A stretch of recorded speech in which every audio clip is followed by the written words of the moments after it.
Awesome. Well, happy January, everybody. Happy January 3rd and happy New Year.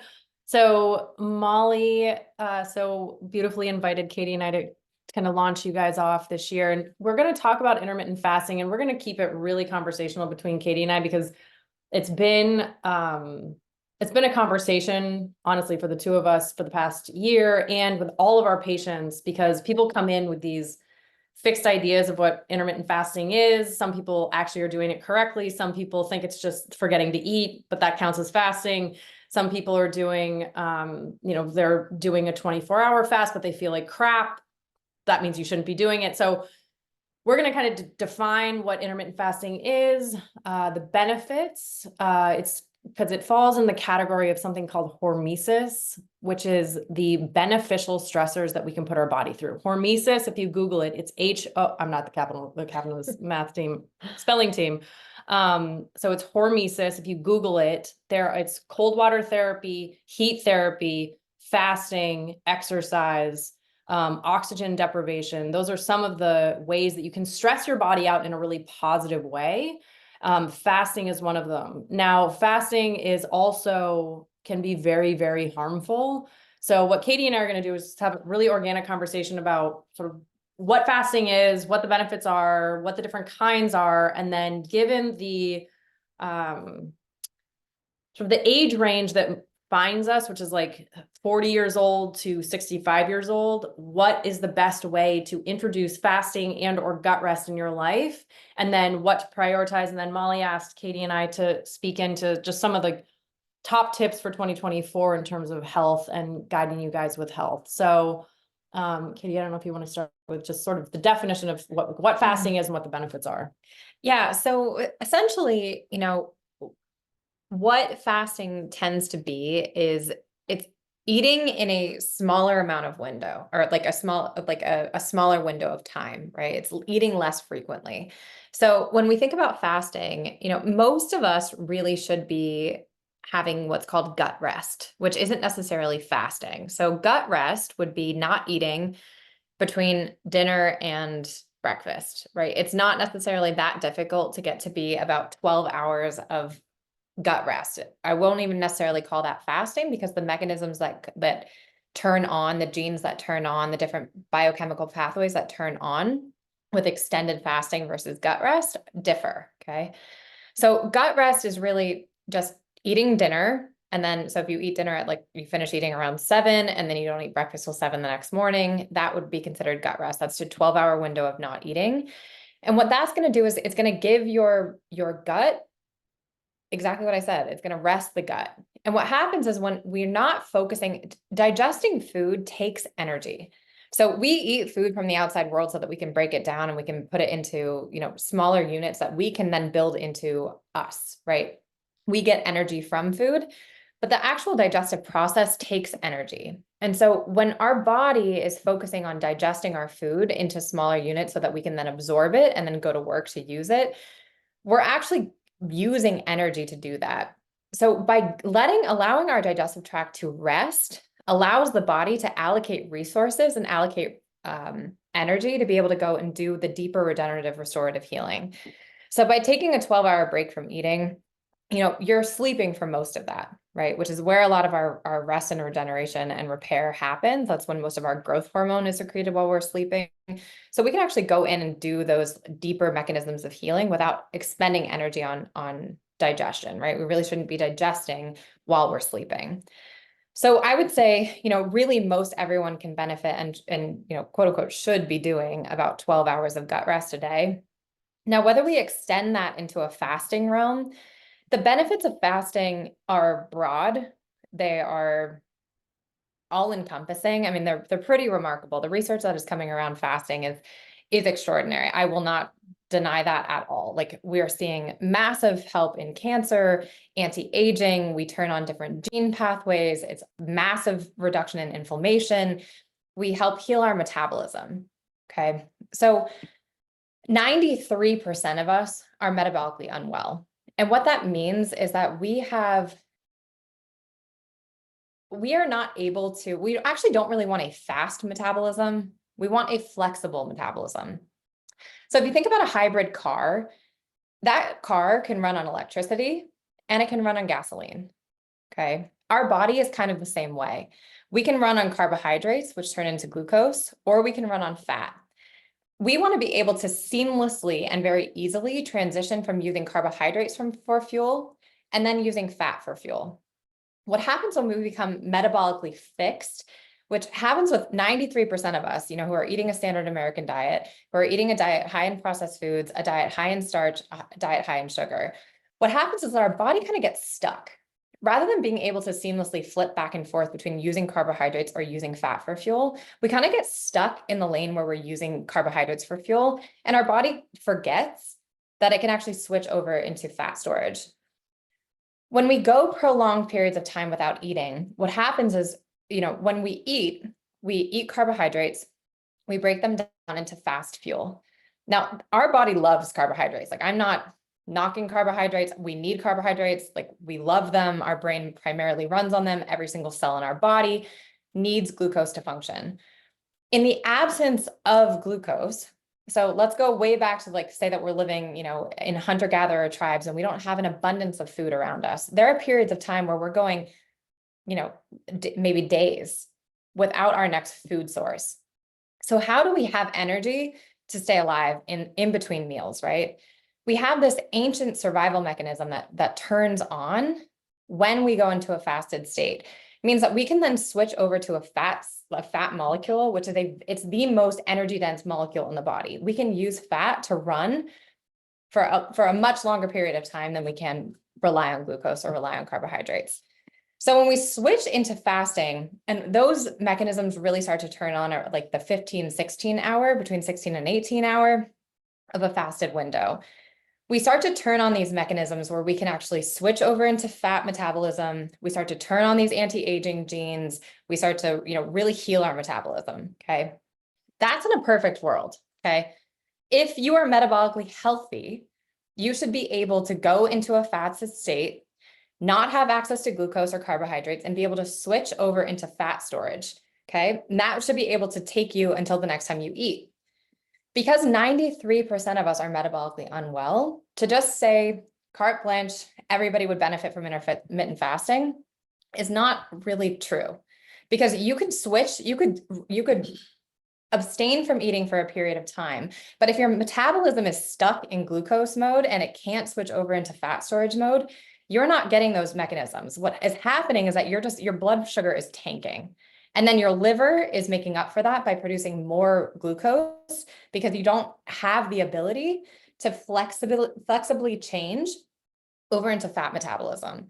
So when we talk about fasting, there's an abundance of research of how beneficial it is to people. Where I'm hesitant to really prescribe that to most patients is being able to have that flexibility in our metabolism takes time. Most of us can't just turn on to fasting. Most of us can't just be I've lived the life that I've lived. I have some level of insulin resistance. I have some level of blood sugar dysregulation, and I'm just going to not eat for 16 hours and I'll be totally fine. And I'll be able to get all of these beautiful benefits from fasting. That's not really the ideal world that we live in, because most of us are not metabolically flexible enough to do that. So while there are massive benefits that fasting can implement, whether you should fast or not, that's as individual as your fingerprint, because what you have experienced in your life, where you're at, whether you're a female, whether you're a male, whether you have blood sugar dysregulation, whether you don't have blood sugar dysregulation, whether you have, how much muscle you have versus how much adipose tissue you have, all of these things play into whether you are actually capable of going into a fasted state and reaping health benefits from it. Now, in the long term, if you could kind of stay the course, you probably would end up resetting your metabolism and being successful in that, but you would feel like crap in between, right? And you actually would maybe do more damage before you would get to the good stuff, so to speak. So from a fasted, that's really what we're talking about, is intermittent fasting has massively beneficial research. Are most of us there yet or capable of jumping into that? Probably not. Yeah. And what Katie and I have found, so just to name some of the benefits. So one of my favorites is it increases growth hormone. Yeah. Growth hormone is it comes out in two different ways. One is with fasting, the fasting state, and then we're going to define the fasting state anywhere over 13 hours of not eating. Okay. So gut rest is 12-12. Everyone on this call, all 192 of you should be doing gut rest. Okay. So 12 on, 12 off. You eat dinner at 7, you can eat breakfast at 7. Okay. But most of you, well, so all of us can be doing gut rest. That's a safe place to start. Then many of you could probably benefit from like a 13-14, but once you get into like the 15-16 range, that's when Katie and I get really skeptical of whether you're actually hormonally, blood sugarly, metabolically capable of doing that. But the benefits are this, okay? So once you get into that fasting window, which is 13 hours or more, it increases growth hormone. Growth hormone also comes out at night. And Molly asked us to say, sort of the top 4 things to set you off into this year. Sleep is number 1. Sleep you should hold so sacred into your routine. Sleeping in the total darkness, going to bed at the same time, waking up at the same time as much as you can. The more hours before midnight, the better. Using things like lavender to go to sleep because it lowers cortisol, because we want cortisol low at night, melatonin high. And then getting sunlight on your eyes as soon as you wake up. And if you're waking up before the sun, you either can get one of those light stimulators, or if you're, doing your morning routine, say you're a nurse and you get up at 5 o'clock in the morning and then you go out, you have a 10-minute break at like 10, get outside. Like the more sunshine that you can get on your eyes, because what happens with melatonin is starting to come down in the morning. And as soon as your eyes open and it hits light, it burns that melatonin off so that cortisol can raise up again. That's part of our circadian rhythm. But again, growth hormone comes out at night and it comes out with intermittent fasting. And what growth hormone does is it repairs you. It is one of the, like people are all, it's like, and these anti-aging creams and anti-aging this and anti-aging that. It's like the anti-aging is built into our system really beautifully, called sleep.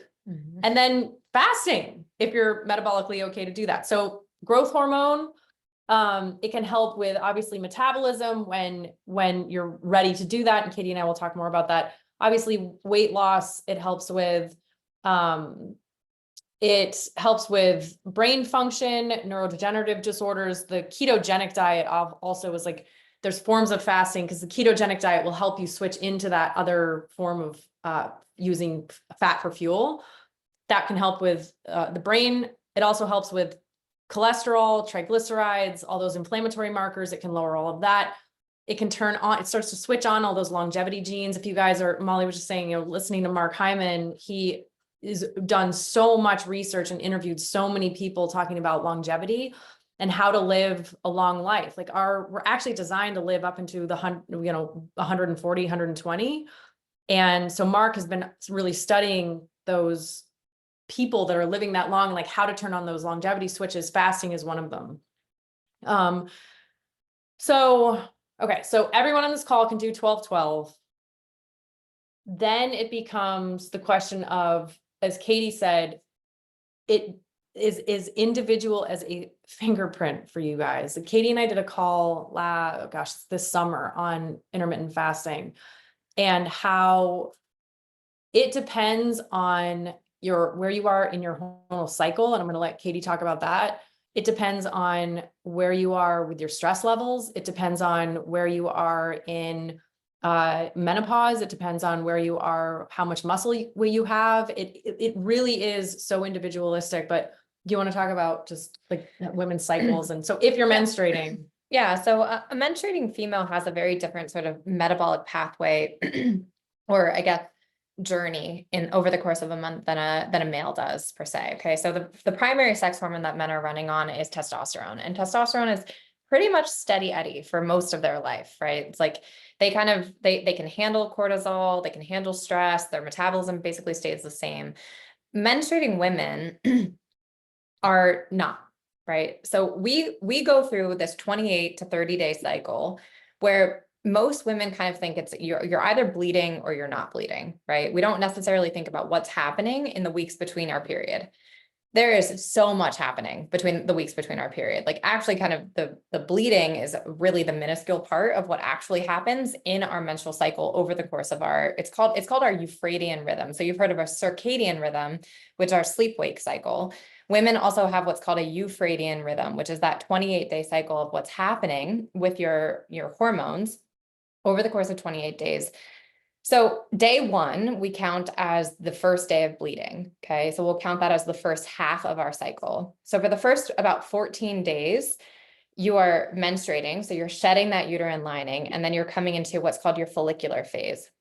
When you come into that follicular phase, you're running on estrogen. Estrogen is the predominant hormone that's running the show. We are leading up to ovulation. So right around in the middle of our cycle, and it varies, depending on whether you have a normal cycle or like a regular cycle or an irregular cycle. But for ease sake, let's say that you're ovulating right about in the middle. So ovulation occurs at, day 14, day 13, day 16.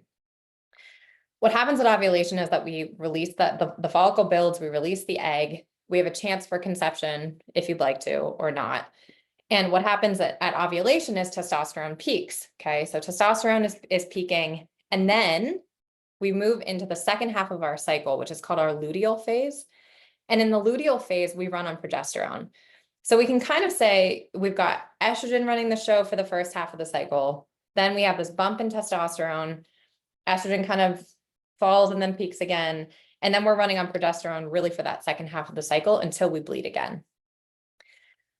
Estrogen and progesterone, they're like sisters, okay? They're pretty different, right? They hang out, they really need each other, they like each other, but they're really different. So depending on who's running the show at the different point in your cycle, your metabolism, your energy levels, your resistance to stress, what you need for exercise, how you need to eat will vary and vary pretty greatly. So in the first half of your cycle, when you're running on estrogen, let's say everybody's at a party. Okay.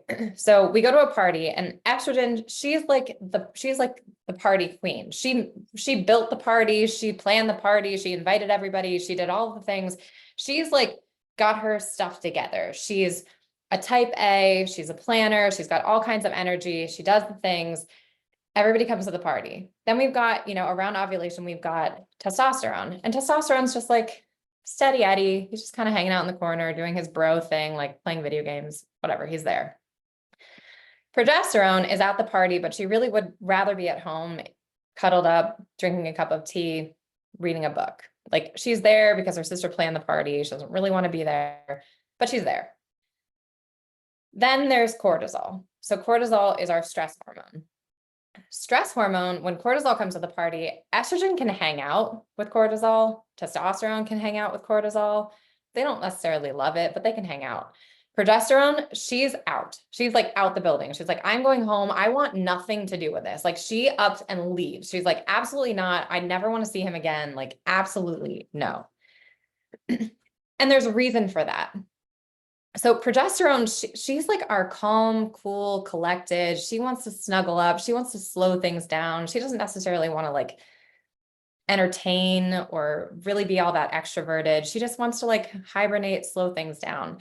And what happens in that progesterone phase is that our metabolism actually ramps up. It gets faster. So we actually need about 300 more calories per day in those last 2 weeks of our cycle than we do with estrogen. Because it takes energy to build up to menstruation. It's not just this inert thing that happens. It takes energy, and it is a stressor on our system. It's a good thing. I mean, like menstruation, it's a good stressor, as we would say that fasting is. But when we think about women and fasting can be really beneficial in those estrogen dominant weeks. After maybe like day 3 of our cycle, when we've bled, we're not in our heaviest days anymore. We're kind of like tailoring off. Estrogen comes back to the party, and we can tolerate the stress of fasting. So going back to what Tanda said, when we talk about hormesis is a positive stressor. It's like what doesn't kill you makes you stronger. So when you go to the gym and you're working out really heavily, and that causes, like your cortisol spikes, you're breaking down muscle fibers. that is a stress on the system, but you actually build back stronger, right? It's like you're breaking down the muscle, but you're building back stronger. That is essentially what hormesis is in the body. Fasting can be a positive stressor on the system. And like I said earlier, estrogen can hang out with cortisol. She can hang out with that added stress on the system and not be scared off by it. So when it comes to fasting for cycling women, about day 3 of our cycle, 3rd day into bleeding until just past ovulation, so like day 15, 16, we can handle the added stress of fasting. So moving to like that, 16-hour fast, we can handle that again if we are metabolically healthy enough to handle that. When we move into the luteal phase, when progesterone is running the show, that added stress, that even though it's a positive stressor, is just too much for her. Like, she doesn't like it. She doesn't want to be around it. She's like, no, please just feed me what I need to do my job. Like, feed me, please. So in the second half of our cycle, it can be too much of a stressor on the female body to be able to do its job. We might scare off progesterone, and we really want progesterone and estrogen to be or estrogen and progesterone to be balanced. We need progesterone to do that job of the second half. We are in an epidemic of women who do not have enough progesterone. Like, I see it time and time again in the labs that I run with my patients. Women are not producing enough progesterone for a myriad of reasons, but it's because we're too stressed out. We live in a stressed out society. We are a go, go, go society. We do our HIIT workouts at 5 a.m. We are intermittent fasting. We're probably not eating enough protein. We're definitely not eating enough fat. And our bodies are stressed out. And then there's like the mental, just stress of a job and a partner and trying to feed our kids and get our kids to, gymnastics and all of the things that go into being a modern woman. It's stressful on our system, and progesterone just can't handle it. So then on top of it, you add, like women who want to go lose weight, and they end up intermittent fasting in that second half of their cycle. And it's really challenging on the female body because we actually need more nourishment in that time period. And we don't need an extra added stress. We've got enough of it. So as a cycling woman, really, if you are looking to do the intermittent fasting, your body can handle that added stress in the earlier phases. But after ovulation, until the next time you bleed, really, we don't want to be intermittent fasting at all. Thank you. So there was questions about menopause, because I feel like half this group is probably still menstruating, half is in menopause.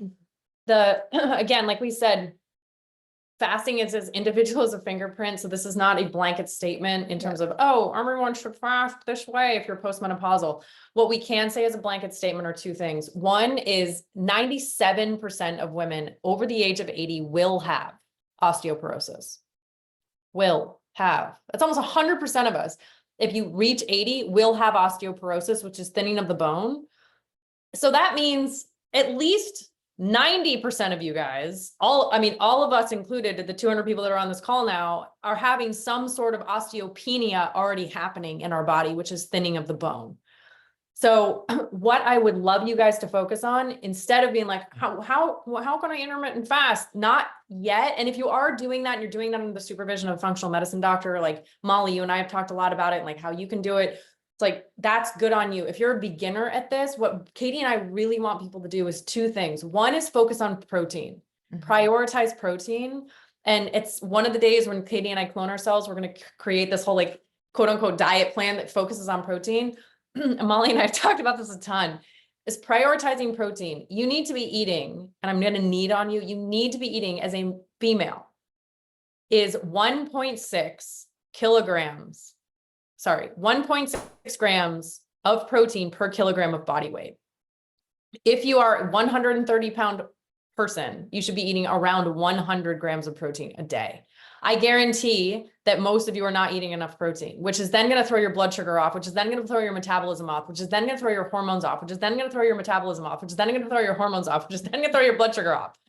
If you prioritize protein, again, it's 1.6, and we can put it in the chat too. It's 1.6 grams per kilogram of body weight. So again, if you're around 130 pounds, you should be eating around 100 grams of protein a day. And there's a really great website. If you Google what 30 grams of protein looks like, there's about 100 websites that'll show you what 30 grams of protein looks like, so that you can eat around 30 to grams of protein per meal. What that will do is set your metabolism and your blood sugar up to win. Many people, I just did a post yesterday on Instagram that said, you don't have a sugar craving problem, you have a protein deficiency problem. I can't tell you the amount of people that Katie and I have coached, and they're like, oh, we crave so much sugar. And then we actually up their protein, their sugar cravings disappear. They don't actually have a sweet tooth. It's that they weren't eating enough protein. Their blood sugar was craving that one, like Katie was saying in the beginning, that one fuel source, which is glucose. If your body only knows how to use glucose as fuel and is forgetting that it has fat to use, your body will keep craving glucose, which is sugar, carbohydrates and sugar. And so we have one patient that, she was like, God, it comes around like 3:30 in the afternoon. All she can think about is a glass of wine. So, yeah, Melina, like, Google what 30 grams of protein looks like, and websites will pop up. It looks like a chicken breast. It looks like a hamburger patty. It looks like a cup of cottage cheese. It looks like a can of tuna. It looks like 6 eggs. It looks like, keep going. Like, just Google it. But so the importance of protein is so huge. So we had this patient that come 3:30. All she was thinking about was a glass of wine. She thought she had a problem with alcohol. No, it turns out she actually just had a blood sugar problem. Because when we upped her protein, she blew through 5 o'clock and she didn't even notice that she wasn't craving it. So as postmenopausal women, and women in general, but postmenopausal women, focus on protein, because the other thing that's happening is muscle wasting. Mm-hmm. And that is a huge problem. You guys have heard me, I said it at GTC or Empower Live or whatever they're calling, like, muscle wasting is a fast way to the grave. If you are prioritizing muscle, it is your key to longevity. So the other thing I'm going to say is prioritize protein. Like, forget about intermittent fasting right now. I know this is the topic of discussion, but this is why Katie and I are talking about it, because women come to us and like, we're intermittent fasting. I'm like, why the F are you doing that? Like, you're not ready to do that. Your little body is wasting away. You're craving sugar. You're having these crazy blood sugar crashes. You're having hot flashes. You're an insomniac. You're craving wine. You're like proud of yourself for intermittent fasting. I'm like, you're not the right person to be doing this yet. Your body isn't set up yet to be able to be doing that. So prioritizing protein, again, do the math. It's 1.6 grams of protein per kilogram of body weight. And if you are overweight, then do it with your ideal weight. So say you weigh 250 pounds, you want to weigh ideally 175, do it for your ideal weight. The other thing is resistance training. Use your muscles and build them. Muscle is your key to longevity. Mm-hmm. It is, I can't, honestly, like, I turn 44 next month. And again, like, the older I get, I'm like, holy donks, like, it's real. Like, and Molly is such a great example of this. Like, she rips it at the gym. Molly, how old are you again? Almost 58. Yeah. Like, look at her. Like, what the heck? Okay, like, follow that. She also works really hard at that. And she and I have talked a lot, I'm throwing you under the bus right now, Molly, but like, she and I have talked a lot about her prioritizing protein and getting to the gym and using her muscles. And so, yeah, no, that Polly, good job. Like, she's 63 and is lifting a lot. And you don't have to kill yourself. Like, I go 30 minutes 3 times a week at the gym and I kill it. I am sweating, I am breathing hard, and I want to die at the end, but it's 30 minutes. Mm-hmm. And right now for my body, that's what's working. But like, Molly does it differently. Like, hire a personal trainer, like, go on YouTube. And again, like, when you guys are prioritizing protein, you're getting your blood sugar under control, you're using your muscles, which is what we are designed to do and is the key to longevity. Then we can talk about intermittent fasting. Then look at trying a 14-10. Mm-hmm. Fast for 14 hours and tell us how you feel. It's actually, and I know most of you on this call are probably doing this and can, but then try 16, then try 18, then once a month, try a 24.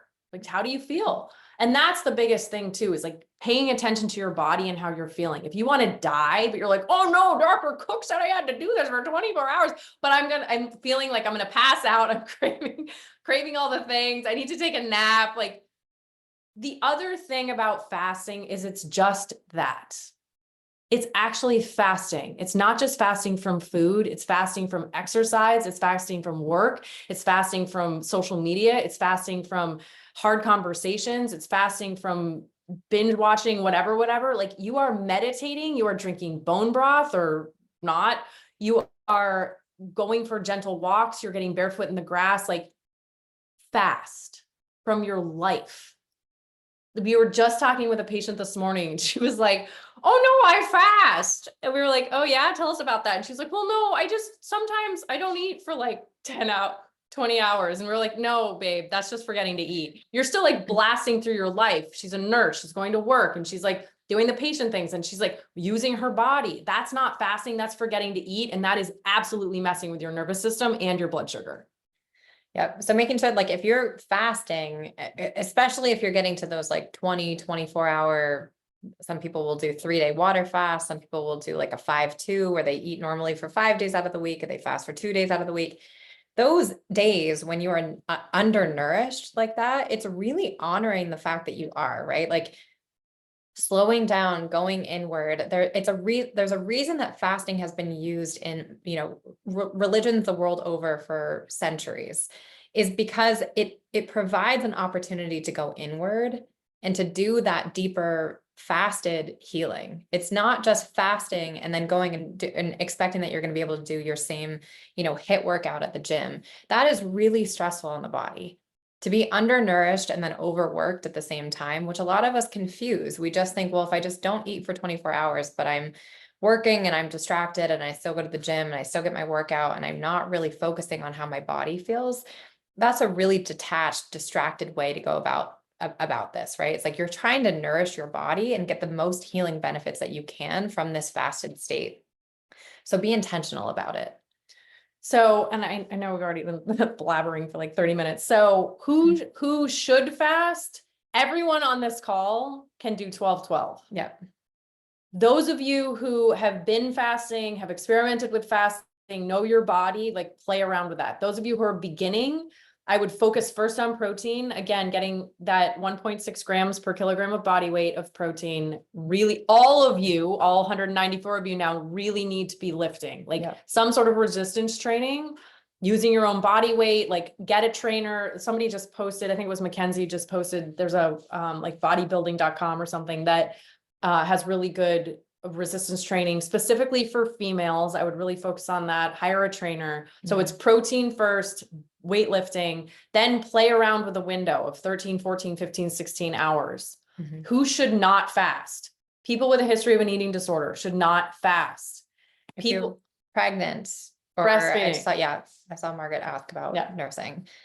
Yes, if you're pregnant or if you're breastfeeding, do not fast. If you are a teenager, do not fast. Nope. If you are a 32-year-old lean athlete who wants to have a baby, don't fast. So this is why it is truly as individual as a fingerprint for all y'all. And it is also really listening to your body. The other thing that you guys can do is get one of those continuous glucose monitors, like Levels has one. And then you can monitor your glucose. And this is a plug on us, but work with a functional medicine doctor, like contact us and we will help you help you fast. Every one of you at some point in your life should be able to fast. Like it is a built-in health mechanism. It turns on our health longevity switches. Like if you're a 32-year-old female who's lean and wants to have babies, you should not be fasting right now. But when you're 40, yeah, you probably should be. So at some point in all of your lives, you should be able to fast to reap those benefits. I mean, there's nothing out, there's no supplement that will supplement the benefits and power of fasting. It's just, it truly is so individualistic. And that's, again, like reach out to Katie and I, and we'll do a consult with you and help you navigate this. If you're working with someone to help you get there, right? It's like doing the baby steps, just throwing you in and just deciding that you're going to do intermittent fasting. That's, most of us are not ready for that, but we can work to that goal if that's a goal that you have. And I really think that the benefits to it, just to echo what Tanda says, like the benefits to are abundant. They are proven in the research, and yet we have to get you there. It's like the baby steps to get you to be able to have that metabolic flexibility, and having that metabolic flexibility is, again, like that is also a key to health, right? It's like by changing our body composition and putting on more muscle mass, we're changing our metabolic health. And the more flexible we are and the more flexible our metabolism is, the better off all of our health outcomes are. You know, we're balancing our blood sugar. We're less prone to cardiac disease. We're less prone to stroke. We're less prone to cancer. We're less prone to diabetes. We're less prone to autoimmune disease. Like all of the big chronic diseases that we are approaching that, you know, that is quote unquote normal in our society, does not have to be. And these are some ways of doing it, but the baby steps that we can take to balance your blood sugar and to get your metabolism ready to take on an added stressor like fasting, that is, I mean, you'll be doing nothing but helping your health and preventing disease. I mean, it's truly powerful. Yeah. So I'm going to ask you, Yeah. if you were going to say two things for all of these guys to focus on in 2024. Molly, what was your question in the beginning? It was just like top tips What or are your something? what are your top health tips for 2024? If you said, you know, it's 3 days into the new year, what should I be focused on? And I think the more protein is obviously going to be one of them, because I think that's huge. And I know you've talked to me a lot about that. And I think I finally have it dialed and styled, and it feels really great. I will say that to the group. There's a lot of questions in the chat, so I want to remind you guys to look at that. But this year, if there were two things that, you know, we watch your Tuesday tips, we see what you guys are talking about. But just to keep it really simple, what would be your top two?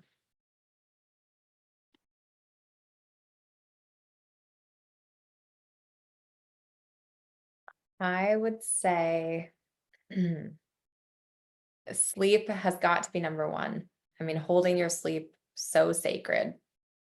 Getting up at the same time, going to bed at the same time, being really intentional about slowing down your nervous system, because in order to heal and really shift into that parasympathetic nervous system state, which is our rest and digest, which is where sleep, regeneration, growth hormone, all of those beautiful things, we have to slow down our nervous system to be able to access that. We could be sleeping for 7 to 8 hours, but if our nervous system is still ramped up, that may come out in night sweats, that might come out in hot flashes, they might come out in nightmares, that might come out in, you know, like sleeping lightly, maybe not being able to like drop into those deep layers of sleep. I mean, I'd say sleep has got to be number one. Number two, that is tough. What do you think? So the one that I'm going to say that actually we don't talk about a whole lot, which is actually water. Yeah. Water is not all created equal. Yes. So, and water plus electrolytes, more toxins are in our water than I would care to talk about. It's actually terrifying. If you do not have good water filters, drinking out of plastic water bottles needs to stop. The amount of toxicity that we are getting through water is alarming. And so it's worth the investment, getting a Berkey, getting an AquaTrue, getting a whole house system if you can afford it, getting a filter for your shower head. Really taking care of your water is really worth it, because we ingest so much toxicity through our water if it's not filtered. And again, if you're say you're in the airport and you have the choices of you're not going to, dehydrate yourself. So you have the really cheap, really squishy water bottles. Those squishy water bottles means that there's a lot of plastic residue and PFAS in the water. The harder the container, the better. So the Avion bottles are actually worth more money, or worth spending the money on, because there's going to be less crap in the water, but really honoring your water intake and your electrolyte intake. Arbonne has a really great electrolyte formulation. Element has a great one. What is it? Liquid IV. Liquid IV has a good one. But it's not just water, it's electrolytes. It's not just water, it's taking quality water. It's really investing in a water filter. That's a good one. Another one? Yeah. And I would say my second one is, I'm going to kind of pair two, but is more time outside in silence. More silence, like being with yourself, being with your thoughts, quieting the world. We are just overwhelmed by information and noise through social media, through Netflix, through conversation, through podcasts, through music. We are just inundated with a lot of noise, and that can all be really beautiful and amazing, but more time to just slow down, be outside, take a deep breath, be with yourself. because you might actually really like who shows up.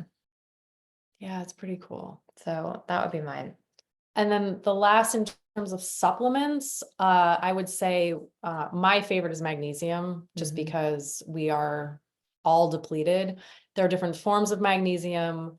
Unfortunately, Arbonne doesn't have a great one yet. But BIA, do you want to put it in the chat? Mhm. So BIA Wellness is a company that Katie and I also work with. They have a great powder formula, which I love because it's not another pill that you have to take.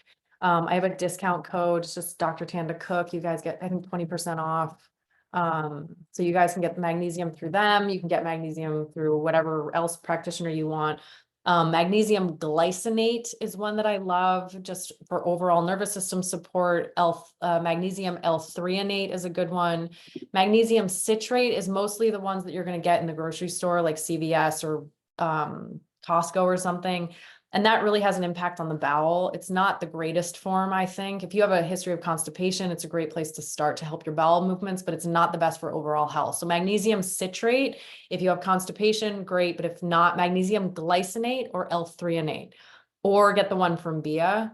But magnesium, it helps. Magnesium has an impact on over 600 different biochemical reactions. And that's just what we know now. My guess is it's over 1,000. We need magnesium. Molly, what were you gonna say? Does that only come in a powder? BIA's does. It's only a powder, yeah. Yeah, I'll get you a different one. Okay, I'll get you up. Welcome. I can read lips too. So that we'll leave you guys at that. I know there were a bunch of questions, so holler at us. If you want to, Molly, just you guys, if you have questions, I mean, we're just not going to take the time now to do it, but email us, DM us, find me on Instagram. It's Dr. Tanda Cook. Find Katie. It's Dr. Katie Collier. You can email us. I mean, a lot of these are really great questions, but a lot of this stuff you guys can Google too. Like it's, you know, the weightlifting stuff, like yes, yoga. I saw that yoga was a question. Yes, yoga is it's using your body, but I really think you should hit the gym, like, or some sort of weights where it's more than your body. Yeah. Like really get and hire a trainer, because at least hire a trainer for like a hot minute, just so you get an idea of what your body is capable of, where you need to turn. It's going to be worth like $200 that you spend on a trainer for 3 visits to get an idea of what your body needs. You are worth it. It is so vital for health. Like yoga is so important for embodiment and really getting in touch with where your body's at, but it's not weightlifting. Like it's not resistance training. So I'm really a huge fan of doing it all. Like Katie and I, throughout the week, we do horseback riding, we do yoga, we do running, we do walking, we do resistance training, we do swimming, we do, I don't know, wall squats. Right, it's just all the things. I'm actually considering buying a bike. I haven't biked since I was like 11, so that may be happening. But it is that, it's like make it play, like make it fun. So we love you guys. Molly, you're amazing, Yeah, and thank I you will so much. send you some magnesium in a pill. I love you. Shout if you guys have questions. Find us on social. Hire us to help you intermittent fast or not intermittent fast. We're right here for you guys. We love you. All right, you guys. Thank you so much. Happy New Year.